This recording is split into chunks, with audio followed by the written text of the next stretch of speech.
شكاوي من التحكيم المصري، سمعنا اخبار ان احتمال ماتش الاهلي والزمالك كابتن عصام صيام بيتكلم ان هو يبقى حكم مصري. نعرف بقى بالتفصيل القصه كلها من الكابتن سيد عبد الحفيظ. مساء الخير يا ابو سيد. مساء الخير يا كابتن سيف، ازي حضرتك؟ ازي حضرتك؟ اخبار حضرتك ايه؟ كله الله تمام؟ يخليك، الحمد لله الحمد لله. اول تعقيب طبعا، الاهلي النهارده اخد 30,000 جنيه غرامه، راي حضرتك ايه؟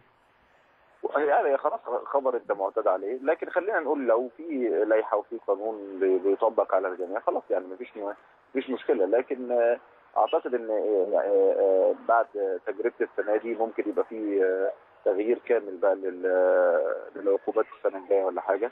يعني اعتقد ان تجربه السنه دي كانت مفيده جدا جدا، واعتقد ان يبقى لو لائحه تتحط من جديد السنه الجايه اعتقد انها تتغير تماما يعني.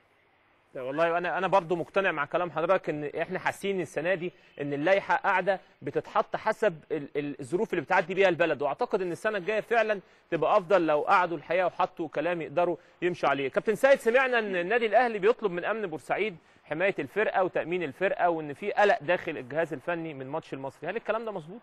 لا انا يعني مفيش قلق داخل الجهاز الفني ولا حاجه، يعني اعتقد ان هي مباراه من ضمن مباريات البطوله، لسه بدري جدا جدا على البطوله.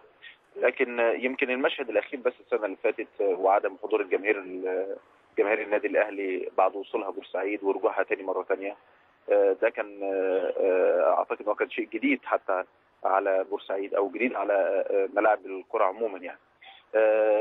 انا متاكد تماما ان المره دي تبقى مختلفه تماما، متاكد بحسن الاستقبال ان شاء الرحمن. لكن بطلب كمان يا كابتن سيف يعني العبارات او استخدام الالفاظ اللي ممكن تبقى فيها نوع من الشحن عند الجماهير او نوع من التربص عند الجماهير، يعني مثلا كلمه معركه او كلمه موقعه او كلمه لا طبعا ده كلام غير مقبول يعني تماما في الوسط يعني في النهايه مباراه كره قدم بين فرقتين، اعتقد ان هم عندهم امكانيات عاليه قوي، عندهم لعيبه على مستوى عالي، عندهم جهاز فني على مستوى عالي.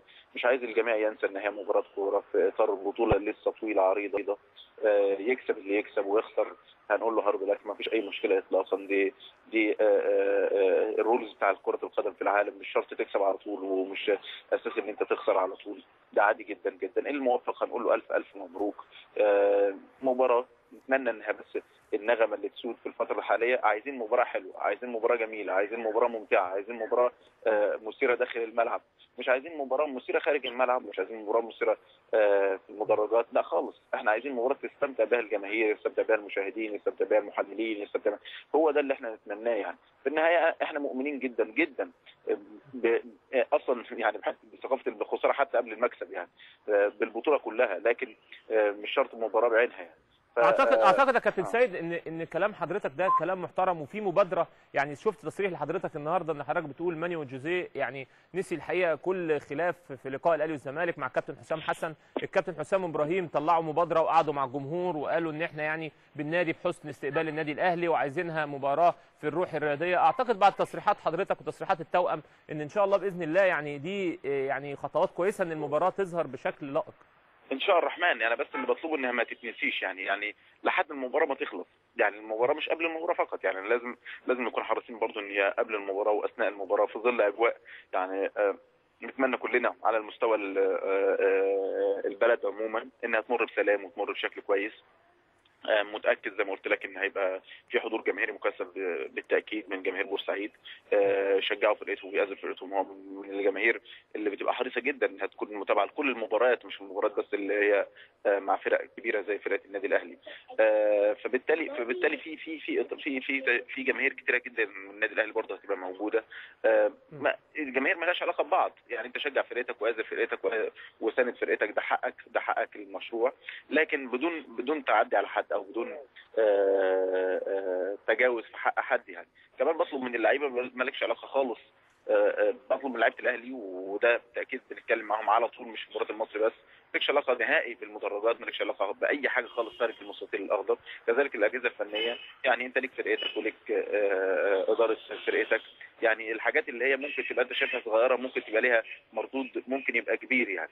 انا متاكد ان شاء الرحمن ان هي تخرج مباراه كويسه، لكن بعيد وقرر لان هو شيء في منتهى الاهميه من وجهه نظري الشخصيه، يعني ان التركيز دايما على فنيات اللقاء، على متعه اللقاء، هو اللي هيخلي الجماهير حتى تبقى رايحه ومستنيه لقاء كويس.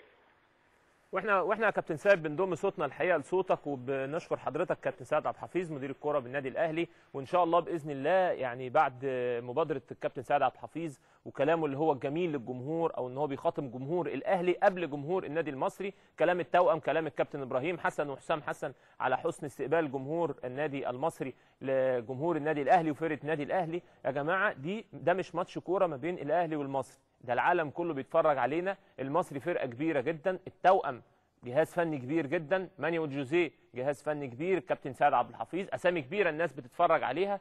زي ما قلنا اهم حاجه ووجهنا نداء مره واثنين وثلاثه واربعه